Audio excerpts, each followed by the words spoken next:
인도 문명은 오늘날 파키스탄과 인도 북서부 지역을 흐르는 인더스강 주변의 비옥한 농경지역에서 발생하였습니다. 인더스 강을 따라 마을이 형성되면서 사람들은 매년 반복되는 강의 범람을 관리하기 위한 기술을 발전시켰고 농업 생산력은 날로 향상되었습니다. 기원전 2500년경 인더스강 유역에는 여러 도시들이 나타났는데 모헨조다로와 하라파가 대표적이었습니다. 도시에는 대로와 골목길이 바둑판 모양으로 잘 짜여있고 벽돌로 지어진 2층 집들은 하수시설과 목욕탕을 갖추었습니다. 인도 문명 사람들은 장거리 항해에 적합한 선박과 소가 끄는 수레를 만들어 멀리 떨어진 메소포타미아 지역과도 활발하게 교류하였습니다. 이 지역에서 출토된 톡이나 인장에는 당시 상인들이 이용했던 배나 수레의 모습이 새겨져 있으며 교역을 통해 들어온 옥이나 보석이 발굴되기도 하였습니다. 또한 인도 문명 사람들이 사용하였던 문자나 숭배하였던 동물 문양이 새겨진 정교한 예술품들과 금, 은, 상아, 구리, 옥 등으로 만들어진 화려한 장신구는 당시 높은 문화 수준을 잘 보여줍니다. 기원전 1500년경 중앙아시아의 초원지대에서 유목 생활을 하던 아리아인이 남하하여 신두와 펀자브를 중심으로 서북 인도 지역에 정착하였습니다. 기원전 1000년경 아리아인은 철제 농기구를 가지고 동북 인도의 밀림 지역을 농경지로 개간하면서 벼를 재배하기 시작하였습니다. 농업 생산력이 증가하고 겐지스강 주변 평야 지역에 도시들이 형성되면서 기원전 8세기 무렵부터 여러 왕국이 나타났습니다. 아리아인은 영토를 확장하면서 원주민들과 자주 충돌하며 그들의 토착 문화를 파괴하였습니다. 아리아인들이 인도로 남하해 원주민들을 정복하고 영토를 확장하면서 사회 구조는 점점 복잡해졌습니다. 직업이 다양해지고 정치, 경제적으로 사람들 사이에 격차가 생기면서 엄격한 신분제도인 카스트제가 기원전 1000년경부터 확립되기 시작하였습니다. 지배층인 브라만은 자신들의 특권적 지위를 유지하기 위해 브라만교를 만들었습니다.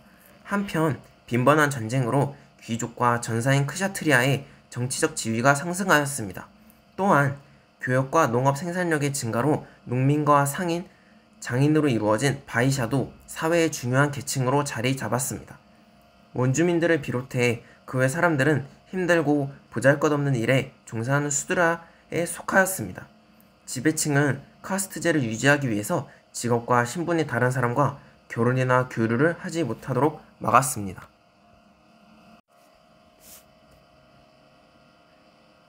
기원전 7세기 무렵 겐지스강 유역에서는 정복전쟁이 활발해지고 상업이 발달하면서 크샤트리아와 바이샤 세력이 성장하였습니다.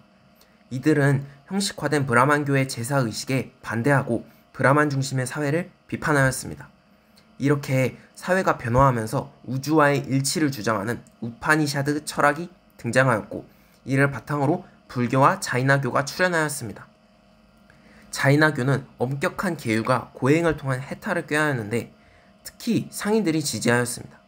기원전 6세기경에 석가모니에 의해 창시된 불교는 인간 평등과 인생 무상을 강조하며 윤리적 실천을 통한 해탈을 가르쳤습니다. 두 종교는 브라만교의 윤회 사상을 바탕으로 하면서도 지나친 권위주의와 엄격한 신분차별에 반대하여 크샤트리아와 바이샤 세력의 환영을 받았습니다. 북인도의 아리아인 사회는 점차 확대되어 갔지만 정치적으로는 수많은 소국으로 분열되어 있었습니다. 그러나 알렉산드로스의 원정군이 인더스강 유역을 침공한 사건은 통일의 자극제가 되었습니다. 혼란에 빠진 사회를 수습하면서 세력을 키운 찬드라구타 마우리아는 기원전 4세기경 마우리아 왕조를 세우고 최초로 북인도를 통일하였습니다. 3대 아소카 왕은 기원전 3세기경 남부를 제외한 인도 대륙 대부분을 통일하여 전성기를 맞이하였습니다. 그는 제국의 통합에 힘써 불경을 정리하고 스투파, 즉 탑을 세우는 등 불교 보호와 포교에 힘썼습니다. 이 시기에는 개인의 해탈을 강조하는 상좌부 불교가 발전하여 스리랑카, 태국 등 동남아시아에 전파되었습니다. 아소카 왕이 죽은 뒤 마우리아 왕조는 급속히 쇠퇴하여 인도는 다시 분열되었습니다. 그러한 가운데 기원전 1세기경 남부의 데칸고원을 중심으로 안드라 왕조가 일어나 로마, 동남아시아의 해상 무역을 통해 번영하였습니다. 안드라 왕조의 교역 활동을 통해서 불교와 브라만교 등의 종교가 남인도로 확산되었습니다. 북부에서는 유목민족인 쿠샨족이 쿠샨 왕조를 열어 중국, 인도, 페르시아를 연결하는 무역로를 독점하고 중개무역으로 번영하였습니다. 2세기 중엽 카니슈카 왕은 간다라 지방을 중심으로 사방으로 정복을 단행하여 북인도와 중앙아시아에 이르는 최대 영토를 확보하여 쿠샨 왕조의 전성기를 열었습니다. 카니슈카 왕은 왕권을 강화하는 동시에 학문과 불교를 적극적으로 장려하였습니다. 특히 불교를 보호하여 불경을 모으는 일을 지원하고 포교에 힘썼습니다. 이러한 지원에 힘입어서 이 시기에는 중생, 즉 만인의 구제를 꾀하는 대승불교가 발전하였습니다. 쿠샨 왕조의 중심지였던 서북인도의 간다라 지방에서는 인도 문화와 헬레니즘 문화가 융합된 간다라 양식이 탄생하였습니다. 이 양식은 대승불교에서 부처를 예배의 대상으로 삼아 불상을 만들면서 널리 전파될 수 있었습니다. 대승불교와 간다라 양식은 중앙아시아와 중국을 거쳐 우리나라와 일본에까지 전파되었습니다. 쿠샨 왕조가 멸망한 후 이민족의 침입으로 혼란하였던 북인도에서 굽타 왕조가 일어났습니다. 굽타 왕조는 찬드라 굽타 2세 때 북인도를 통일하고 중앙 집권 체제를 강화하였으나 5세기 중엽 이후 계속된 유목민인 에프탈의 침략으로 멸망하였습니다. 굽타 왕조는 브라만의 사상을 국가 통치 이념으로 삼았습니다. 이에 브라만교의 전통이 다시 강화되면서 힌두교가 형성되고 확산되었습니다. 힌두교는 브라만교를 바탕으로 민간 신앙과 불교가 융합되어 종교의 형태를 갖춘 것으로 특정한 창시자가 없으며 체계적인 교리도 찾아보기 어렵습니다. 힌두교도들은 브라흐마, 비슈누, 시바를 각각 우주를 창조, 유지, 파괴하는 신으로 중요하게 여겼는데 특히 굽타 왕조의 왕은 권위를 높이기 위해 자신을 비슈누에 비유하면서 힌두교를 보호하였습니다.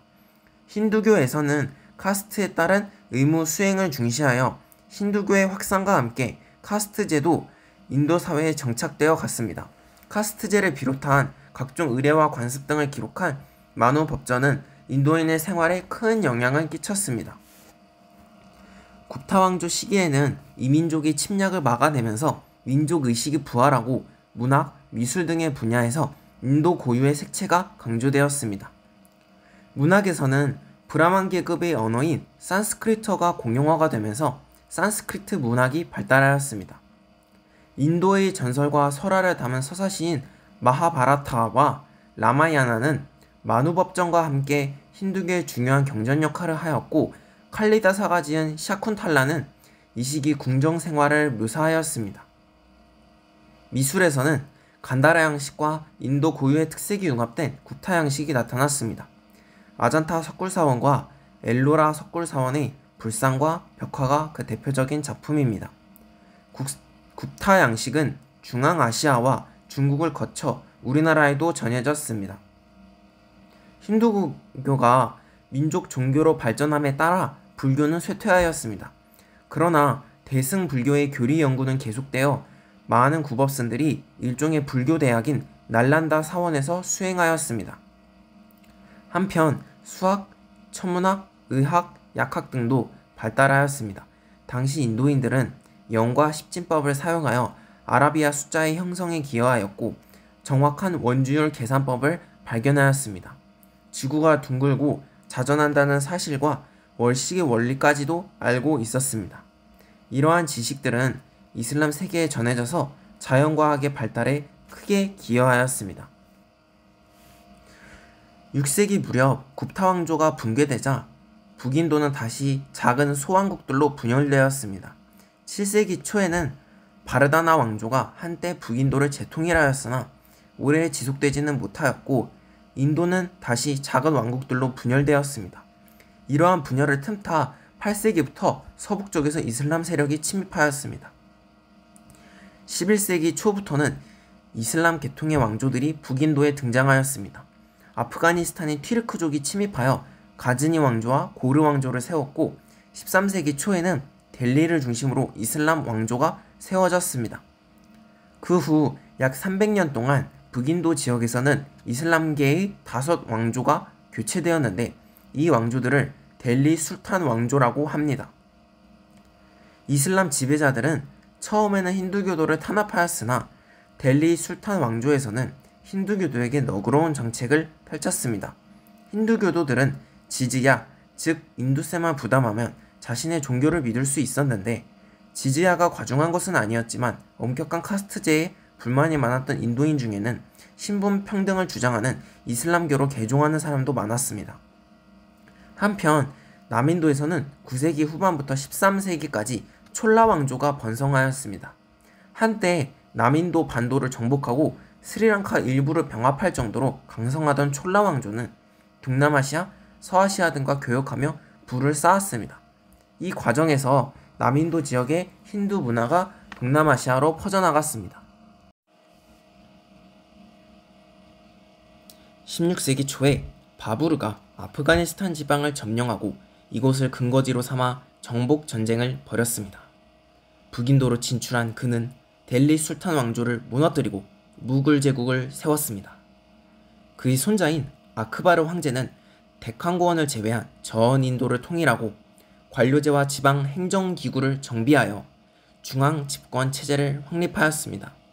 그는 힌두교도와 이슬람교도를 똑같이 관료로 임명하고 다른 종교의 신자에게 부과하던 인두세, 즉 지지야를 폐지하는 등 관용 정책을 펼쳐 힌두교도에게도 황제로 인정을 받았습니다.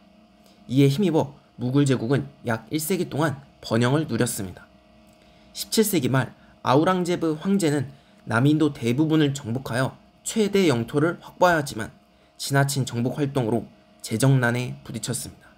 더구나 이슬람 제일주의를 내세워 힌두교 사원을 파괴하고 지지야를 부활시켜 각지에서 반란이 일어났습니다. 펀자브 지방의 시크교도와 중부 인도 마라타 동맹의 반란은 가장 위협적이었습니다. 여기에 후계 계승 분쟁과 각지 토의 저항과 이탈이 겹쳐져 무굴 제국은 점차 쇠퇴의 길로 접어들었습니다. 무굴 제국은 농업과 상공업이 발달하여 경제적으로 크게 번영하였습니다. 해안 지역에는 무역항이 발달했고 내륙 곳곳에는 시장과 도시가 들어섰으며 화폐 경제도 활성화되었습니다. 특히 대외교역이 활발하여 인도양 무역을 통해 무굴 제국의 생산품뿐만 아니라 중국, 동남아시아, 페르시아, 이집트의 물품도 거래했고 이를 통해 많은 부를 쌓았습니다. 한편 15세기 말 이후부터 유럽인이 향신료를 찾아 인도양 무역에 직접 참여하기 시작했습니다. 처음에는 포르투갈이, 17세기 이후에는 네덜란드, 영국, 프랑스가 인도의 서남부 해안에 무역 기지를 건설하고 인도와 동남아시아에 여러 상품을 수집하여 유럽에 판매하였습니다. 무굴 제국의 수출품으로는 맨직물과 견직물, 향신료가 대표적이었는데 그 중에서도 맨직물이 큰 비중을 차지하였고 멀리 유럽에까지 팔려 나갔습니다. 무굴 제국의 지배층은 페르시아 문화를 선호하여 인도 문화에 접목시켰습니다. 이 때문에 이슬람 문화와 힌두 문화가 융합된 힌두 이슬람 문화가 발전하였습니다. 공식 문서와 외교에는 페르시아어가 사용되었지만 다른 경우에는 힌두어에 페르시아어와 아랍어가 합쳐진 우르두어도 널리 사용되었습니다. 회화에서도 페르시아의 세미라에 인도 양식을 받아들인 무굴 회화가 발달하였습니다. 건축물로는 타지마할이 유명합니다. 타지마할은 샤자한 국왕이 왕비인 뭄타즈 마할을 추모하여 건립한 궁전 형식의 묘지로 이슬람 형식인 돔형 지붕과 힌두 이슬람 미술의 특징인 세미라와 조각이 잘 융합되어 있습니다. 또한 종교에서는 힌두교와 이슬람교가 융합된 시크교가 등장하였습니다. 영국은 17세기 초에 동인도 회사를 앞세워 인도에 진출하였고 17세기 말에는 프랑스도 인도에 진출하면서 양국 간 대립이 발생하였습니다. 영국은 플라시 전투에서 벵골과 프랑스 연합군에 승리하여 무굴 황제로부터 벵골 지역의 통치권을 인정받았습니다. 그 후 영국은 인도 전역으로 꾸준히 세력을 확대하여 19세기 중엽에 이르면 인도의 거의 모든 지역을 점령하게 되었습니다. 영국은 인도인들에게 목화 재배를 강요하였고 영국의 값싼 면직물을 인도에 대량으로 들여왔습니다. 이로 인해 인도의 면직물 공업은 파괴되었고 숭어업자들은 일자리를 잃었습니다. 영국의 식민 지배가 확대되면서 영국에 맞선 인도인의 저항도 거세어졌습니다.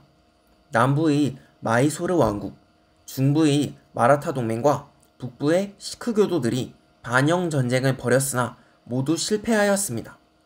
영국의 식민 정책이 시행되면서 인도는 영국의 원료 공급지이자 상품 시장이 되었으며 과도한 토지세로 인해 인도인의 생활은 더욱 어려워졌습니다.